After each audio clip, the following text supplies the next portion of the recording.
Hi, everybody. Welcome, and thank you for that introduction, and thank you, everyone, for being here today.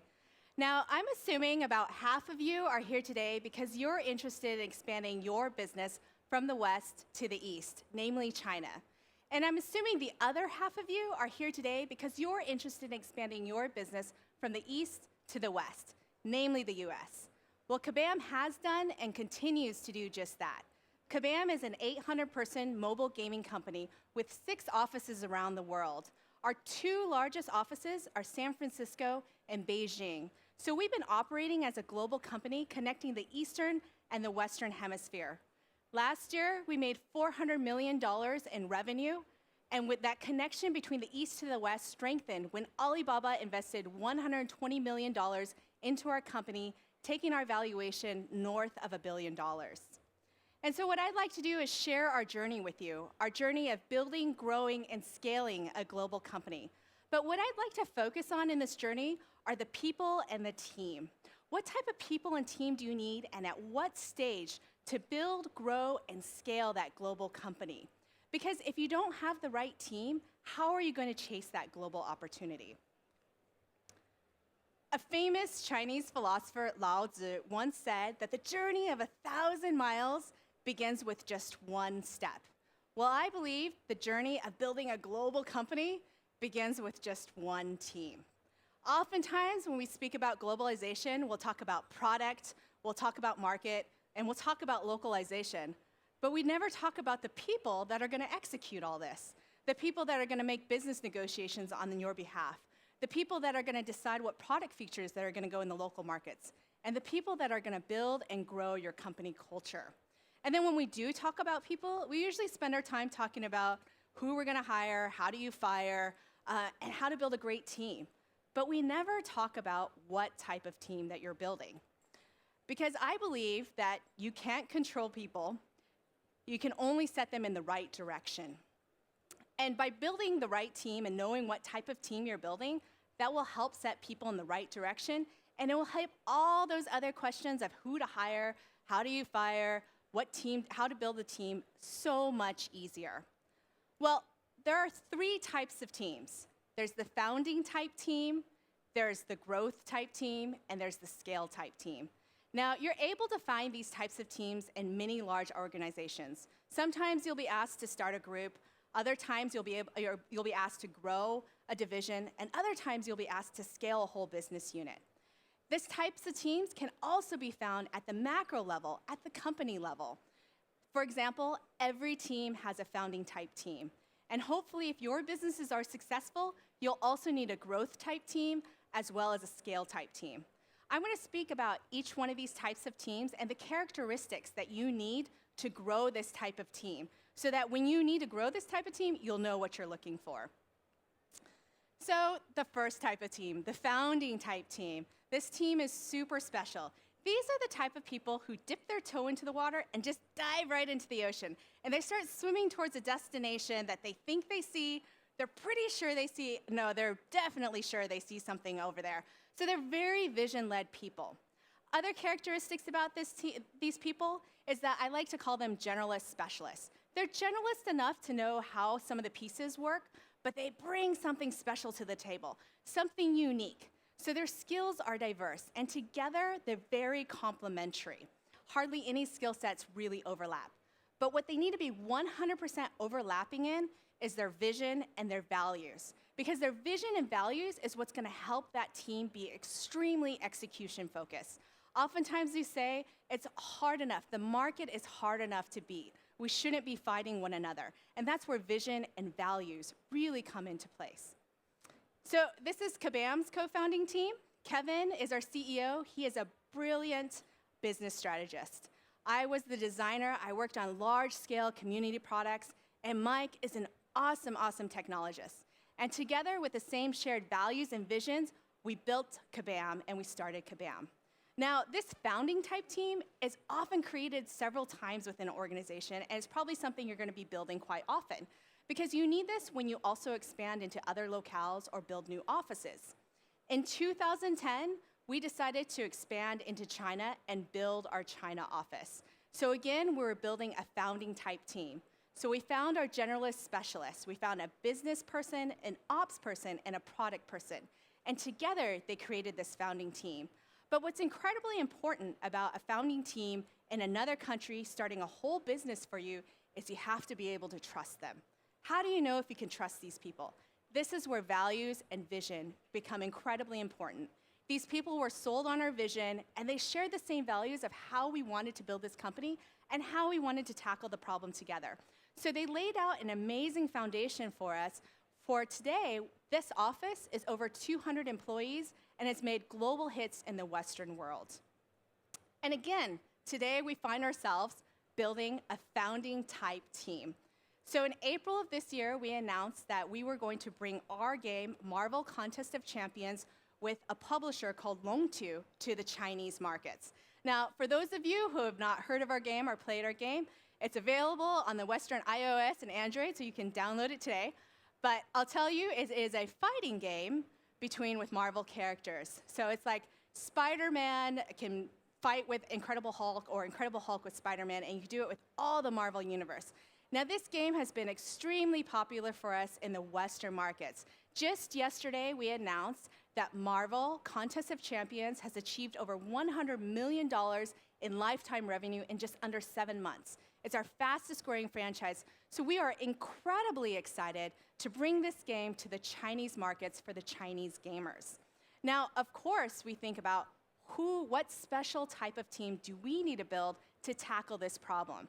Well, again, we need to build a founding type team. So this team is full of generalist specialists. It's a bit bigger. We have our art team, we have our engineering team, and we have our product team. And these people come together to build this great game. What's really great about these people is they've been with Kabam for a couple of years. They've come from the Chinese gaming industry, and they've come and helped some of our largest branded IP, The Hobbit, that was a global hit in the Western markets. So these folks really understand both sides of the coin, and most importantly, share the values of Kabam. They've even helped build Kabam's culture. Now, the thing is that what's really exciting is they have a shared vision. They're incredibly excited about taking Western IP to the Chinese markets. Now, this makes them incredibly focused. And this type of team can be found oftentimes, and you're going to be building this a lot. And it will set the stage for your next phase of the company, which is your growth phase. Now, your growth phase is something that requires a growth type team. I don't recommend turning on this team until you have product market fit or some type of traction. And when I talk about the growth team, I'm not talking about the team that does growth hacking or increases customers. Those are incredibly important people. But these type of people are going to increase and build your org capabilities for the next level. And this team is incredibly important. We hit our growth type team in 2011. We began the employee headcount at 150 employees. By the end of the year, we were 450 employees. So you can just imagine some of the messiness that we had. People may or may not have known who their manager was. We may or may not have known an exact head count because we were keeping it in spreadsheets. It was super messy. But the type of team you need to build is people who can handle this kind of mess and people who can make sense of this mess. These people are infrastructure builders. They love building things, but they are by no means perfectionists. What is amazing about these people is they love a dynamic environment. So usually I liken these people who jump into a rocket ship as it's lifting off, and they find out that half the engine needs to get built, and they get super excited about that. And they start building it, and it's good enough. It's not going to be perfect, so they're highly improvisational because their whole goal is to allow that rocket ship to get higher and higher and higher. So they just build the initial capabilities so that that next team can come in and layer on and make it better. A great example of this is our consumer insights team. So consumer insights is just that. They help give us insights into our consumers and our players. Well, early on, we didn't have much of a team, and in fact, the game leads were doing this. So up here, you can see that this is logos from an early game that we did. It was a baking simulation game, and we were testing out logos, and we were testing out game designs, and how we would do it is literally A/B testing. And we would test all these placements out, and what we found out, is we were just testing Facebook ads. We weren't really getting any insights into our consumers. And so what we said is, you know what, we need to build out these org capabilities. So we hired a leader in to help us build out these consumer insights and get more depth into it. So now today, we have focus groups, we have play testing, and we have a lot more statistical rigor in finding out more things about our players. So today, when we took Marvel Contest of Champions and we're doing a lot of research in Chinese markets, our group can handle that. And in fact, they helped us come up with the name. Our Chinese name is Manwei Ge Dou, and that's really literally Marvel fighting, which is more in descriptive of one-on-one fighting. And that's really important because Chinese gamers tend to like that, something a little bit more descriptive. On top of that, it rolls off the tongue very easily, Manwei Ge Dou. And finally, a really important thing about Chinese gamers is one day this will probably get shortened into a nickname, maybe like hopefully maybe Manwei GD or something of that sort. But that's something very special about Chinese gamers. And we wouldn't have been able to do this had we not introduced these capabilities into our org and had the people who can start doing and building this for our very next phase. Because the next phase is what I like to call our scale phase. And you need what we call a scale type team. Now, these types of teams are very special as well. So now we are 800 people, 6 offices around the world, and you can just see the smattering of projects that we have in different phases. So the type of people that you need to run the company are very different. We often talk about building a company and running a company are two very different things. Because now you've built all these org capabilities, and how do they interact with each other? How do they work together? That becomes extremely important. So these people are extremely good at coordinating, communicating, collaborating, because there's a ton of complexity that they need to manage. So just for example, with our Marvel game, how much complexity we have. First, we have local market complexity. The first is, if we just look at China alone, there's just complexity in the marketplace. First, they literally are a mobile-only world.